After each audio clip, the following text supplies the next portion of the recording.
So I just wanted to do a quick video because I've been having a really good reading weekend.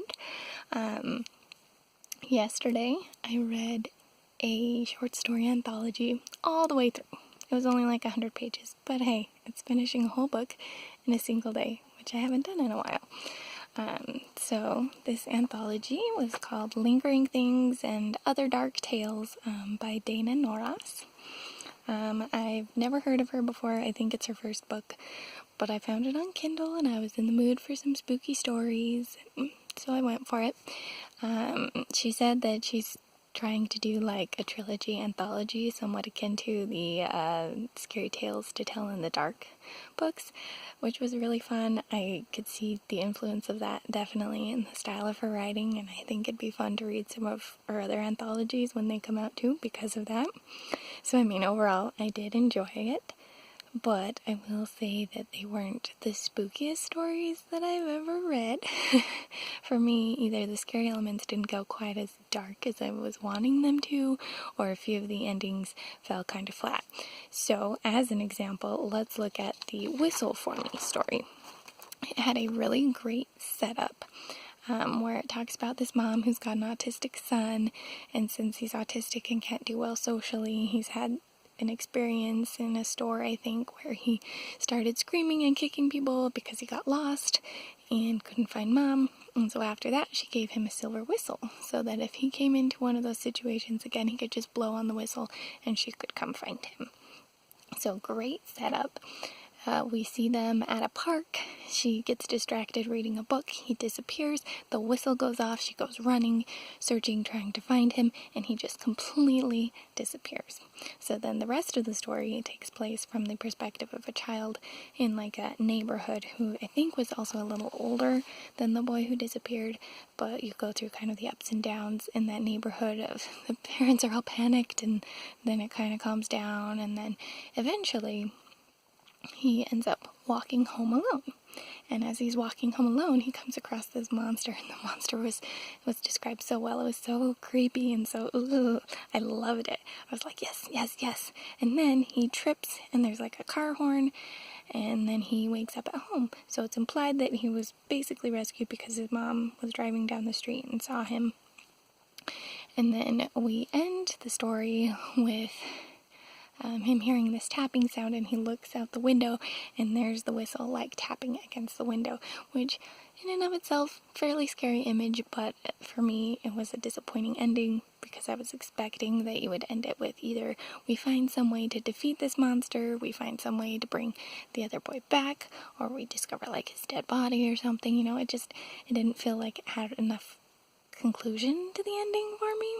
But overall, it was a very engaging story, and so there were quite a few stories in this anthology that had that, where I was like, oh, I'm so engaged, and then the end fell flat, or there were these little elements in the middle that I was like, but I still like the story.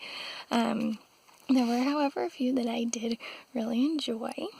The first one that I want to talk about that I really enjoyed would probably be Apex. This one took place in the woods. It's a couple who's going on a hike, and this hike is going to take them through the woods, to get to somewhere in California. I think they're visiting friends, basically, at the end of their hike. And so we start, and the first few days of the hike are pretty good, and then they end up being attacked by a bear. And the husband specifically is, like, down on the ground while the bear's, like, attacking him and mauling him. And the wife just freaks and runs away, and then she's paranoid the rest of the time that she's in the woods. She's worried that the bear is going to find her and attack her next. She ends up trying to find her way back and ends up running into a mountain lion that also causes her to have all this paranoia, and eventually the mountain lion attacks her, and it was all this really good build-up.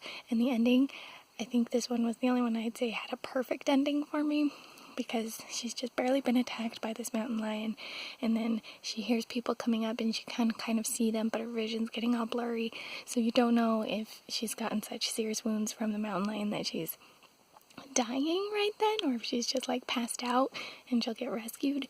But it was so good. So good. It was my favorite story, I'd have to say, in here. Also, I really liked Trust. which was another one that interestingly enough took place in the woods. And it was a group of boys who were going on a camping trip together. The dad of the main character gives him a gun because he's like, you're going out into the woods, you never know what the animals will be like, but don't tell that Sam kid. And then there's a great twist in the middle where it seems like Sam has stolen the friend's gun, but then it turns out that there's these men in the woods who have been going around like killing people and stuff, and they're the ones who took the gun, and that one was really good too.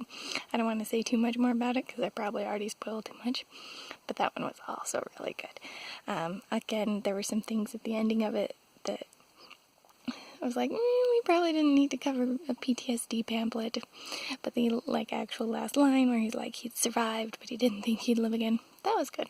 I liked that. Sorry, I guess I just spoiled more after saying I wasn't going to spoil more, but there you go. And then there was the story Good Boy, which was also really good. We got the perspective of a dog, and it's like there's someone lurking around his owner's house, so we know from the dog's perspective that there's this bad person.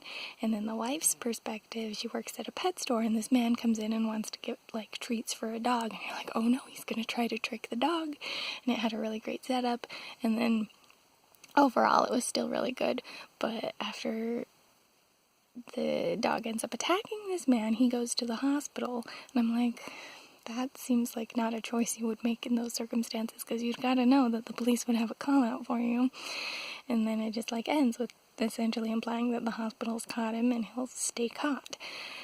Versus what I think would have been a better ending is if he had gone to the hospital, he realizes that the hospital staff is acting suspicious and he escapes, and then the dog is like with the police in case they need to try to track him down again or to help identify him or whatever, and then the dog gets to chase him a second time and then you catch him. That would have been a better ending. That's how I would have ended that one. But yeah, and then one other thing that I did want to talk about, because I did overall enjoy this anthology, but there was one story that I did not enjoy. It was the very last story. It was called Unrest, and it was about a writer, and it seemed like his house is being possessed, and all these elements are working out really well. You're getting this spooky atmosphere from this feeling of this house being possessed. But then it ends up being depression is basically what she calls it at the end. He commits suicide because that's apparently how he can solve not figuring out the ending of his book, and he leaves like a suicide note. And I was like, I am depressed, but depression will not win. But then he commits suicide, and I was like, this is not the right lesson to be teaching about depression, for one thing, that suicide is not the way to beat depression. Second of all, if you're looking at it as like a metaphor for depression, I don't feel like displaying it as like a haunted house really makes sense, because at least the experiences that I've had with depression are like you get down and you just want to sleep. Your mood is just down, down, down. There's no like hyperactivity to it. I mean, if it was mixed with maybe something like bipolar, I could see like there being like a hyperactive element to it that you could then represent metaphorically by the house shaking and cabinets opening and closing and all that kind of stuff. But the way it was written, I didn't feel like it was even a metaphorical representation of depression. And then the fact that it's like depression will not win, but he committed suicide, I was like, no, I don't like this story. It's not a good message. I don't think it's accurate to the experience of depression. So that one gets a big thumbs down for me. But otherwise, it was a good anthology, and I did enjoy it enough that when the other ones come out, I think I'd like to read them, and if she does things beyond these anthologies, I'd kind of like to see what she does too. Hopefully her next ones focus a little more on like the urban horror too, because I think those were the stories I tended to like more of hers.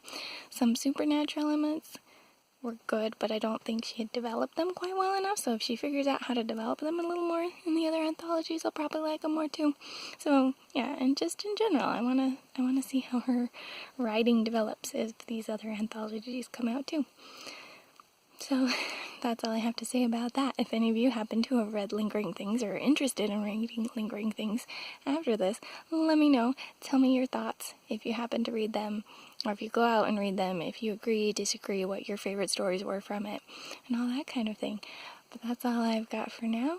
I hope you guys are all having as much fun reading during quarantine as I am, and I think that's all I've got for now. So this is the Umlaut Harper signing out.